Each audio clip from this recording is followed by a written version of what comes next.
And in terms of the things you talked there about taking risks and negotiation and bargaining and all the rest, how would those things, do you think, help you pursue the career that you want? So it's either in politics or civil service.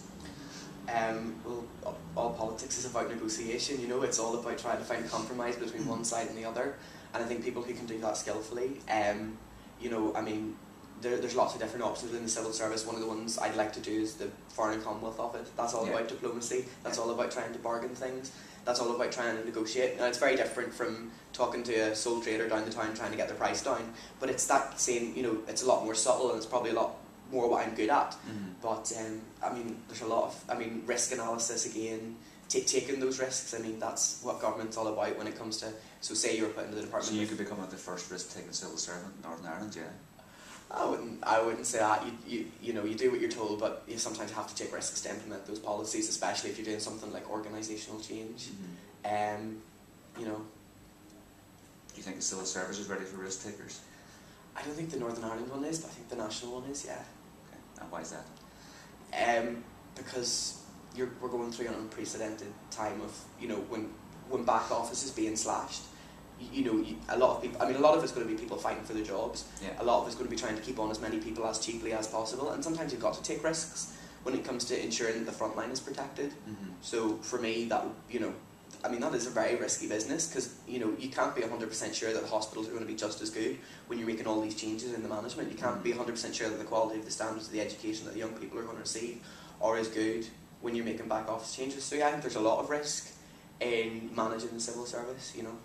That would be. And why are the local civil service not up for that, do you think? There's too many of them, and it's a, you know, it's a lot. I mean, I don't know that well, some family members in it, but there's a lot of, there's very little, it is anti-change in almost every way, and I think it's very difficult when you've got a governmental system like we have, and Dr. Campbell, I was talking about this to him as well, when you've got a governmental system where there's no opposition, where everyone's sort of singing off the same hymn sheet, and you only have the occasional bum note from people who want to get a bit of press, there's not that kind of appetite, whereas when you've got sort of a normal functioning democracy, you do.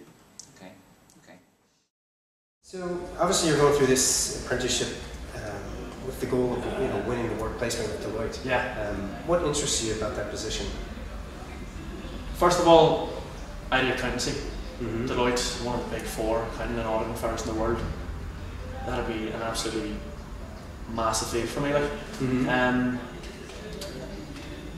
if I had to say my two main weaknesses, you know, it'd be my lack of practical experience in the business workplace, and a lack of training, and that's precisely what the 2 weeks in Deloitte would provide. So, you know, if I was to get that, I'd grab it with both hands. You know, I've worked hard enough to get through where I am now, and I'll continue to do so. Hopefully, if I could win this process and get onto that 2 weeks, I'd make the most of it and try and cement a relationship with Deloitte for the rest of my career, you know. And then, obviously, when you found out that the end prize sort of was this work placement with Deloitte, did you phone them up and ask them, you know, what qualities they seek when they're hiring summer interns or work placement students? No, I didn't do anything like that. I just looked. I actually checked on just Wikipedia. I was just researching Deloitte in general, you know, where exactly it is, you know, and things like. It's, you know, particularly interested in terms of the other big four companies. Deloitte, it's obviously the second largest professional services firm in the world. Right. But last in 2011, its revenue was 28.8 billion, and that's the most that it's ever made. So not only is it one of the big four, but it's also improving. It's on the up, and you know, particularly in recent weeks, we've been doing presentations in our course in accountancy on, you know, scandals and controversies regarding firms such as Arthur Andersen, Enron, in America, and Parmalat in Italy, and things like that. It's difficult, obviously, you know, the larger firms. It's difficult for the larger firms to stay above board and, you know, get away with full, you know, not be involved in any chance. And Deloitte seems to have a really clean slate and clean record, and that's something impressive. What's your view on students' fees? Student fees, I think they're proportionate.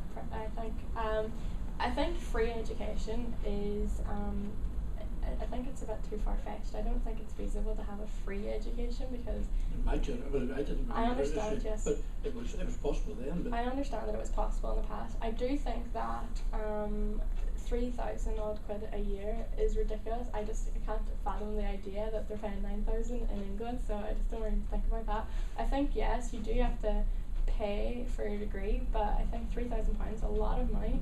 I don't think we're getting enough out of it in terms of how much money is being put into it. Yes, I realise that lecturers have to be paid and you have to use the money in some way, but if you think that every single person on every single course is paying this much money, so they're making an awful lot of money. well, I also think only if you earn less than 21,000, you don't pay back. If you earn less than 21,000, when you come out of university, you don't pay anything back, and after you go into over 21,000, you pay 9% back. yeah, that's the thing though. I'm not sure what other people's thinking is on that, but with going to university, despite not having a particular career in mind, I'd like to think that I'd be earning in and above the region where I'm going to have to pay my loan back at some point, because whilst I'm not particularly focused on the wages, I am focused on a job, and the job that I probably want to work for would be like a good career. So therefore, I see that bringing in a lot of money. But basically, sorry, as I was saying, I think that the fact that medics and geography students and English students, we all pay the exact same fees at this one university, but surely the medics are getting a lot more for their money because they're using a lot more equipment and they're using a lot more facilities and things, and I think that perhaps they should not pay more, but maybe we should pay less. I don't understand. I think they should even it out perhaps across degree spectrums. I don't think it's an even system at all. Okay.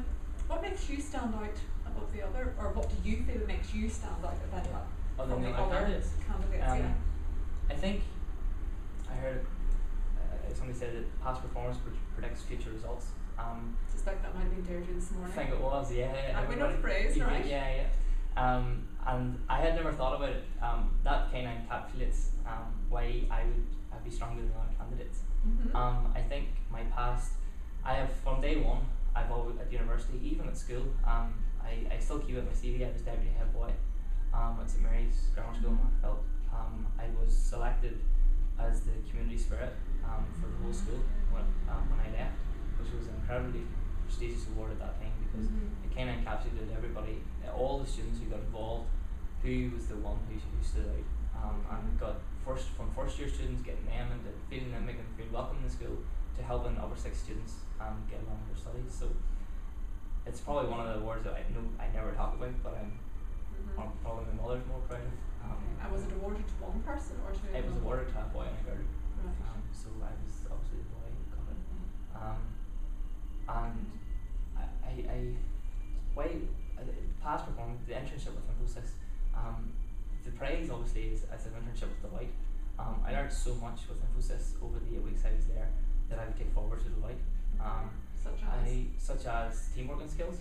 I was in a team that, for example, my project leader was in a place called Chandigarh. Chandigarh was a 4-hour flight from where I was at. I had never met him to this day, but every day I called him at 4 o'clock. And the things I learned, simple things like he gave me some feedback on how to produce reports, how to write strategic plans for the future, how to research demographics, Gen X, Gen Y, what millennials want. And I think that background could be useful for what I've been working on with Deloitte. I have said obviously I do want to, I think maybe I'm the only candidate who wants to work at management consultant when I graduate. Out of the 4 of us, so I have that interest. That's why I entered the competition. My experience with the Washington United program, I was working in the World Bank. Again, I was working on producing smart lessons with the International Finance Corporation. Smart lessons are like best practices. They have a smart lessons guide, which is like a book they produce every year. It's like an annual report. This is kind of, how to keep out of trouble for dummies in the banking world. Okay, well, it's kind of like if you're building a bridge in Africa, what's the best practice you could use? So it kind of takes examples. So I researched examples of what has been done, and I picked out some of the best examples, what happened, how they got government funding, where they got the funding from, where they got the natural resources, the raw materials, etc., and went forward on how the time scales. So if somebody's going to build a bridge, they can go back and reflect and see what was done before. And it's basically a book of best practices. Okay.